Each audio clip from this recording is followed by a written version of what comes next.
Why does attention matter in artificial intelligence? That's a profound question to begin with. To understand its relevance, imagine trying to read a book or watch a movie while multiple distractions surround you. You'd find it challenging to focus, wouldn't you? That's precisely why attention is crucial in AI.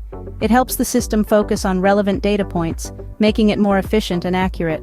Now, moving on to the concept of multi-head attention, a term that might sound complex but is actually a fascinating concept. Picture this.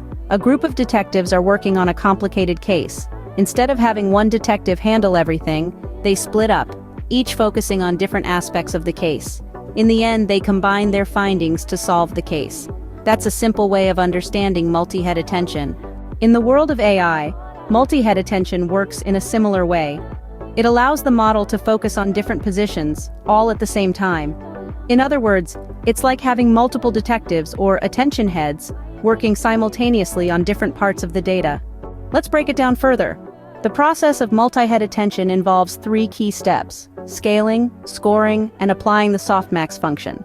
In the first step, scaling, the data is normalized.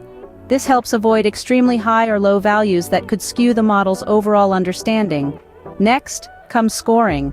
In this step, the model assesses the relevance of different data points. It's like each detective deciding how important their individual clues are to the overall case. Lastly, the softmax function is applied. This step assigns a probability to each data point, determining its significance in the grand scheme of things. In our detective analogy, it's like deciding how much weight each clue should carry in the final conclusion. So, what makes multi-head attention so important in AI? Well, it allows for a more comprehensive understanding of data. It can focus on various elements at once, providing a richer, more nuanced interpretation. Furthermore, it makes the AI model more versatile, capable of handling complex tasks more efficiently. In conclusion, multi-head attention is a critical element in AI. It functions like a team of detectives, each focusing on different parts of the data, and then combining their findings for a more holistic understanding. It involves a three-step process of scaling, scoring, and applying the softmax function, each playing a crucial role in making the AI model more accurate and efficient. Remember, in the world of AI, attention isn't just about focusing on one thing at a time. It's about focusing on the right things at the right times, and that's where multi-head attention truly shines.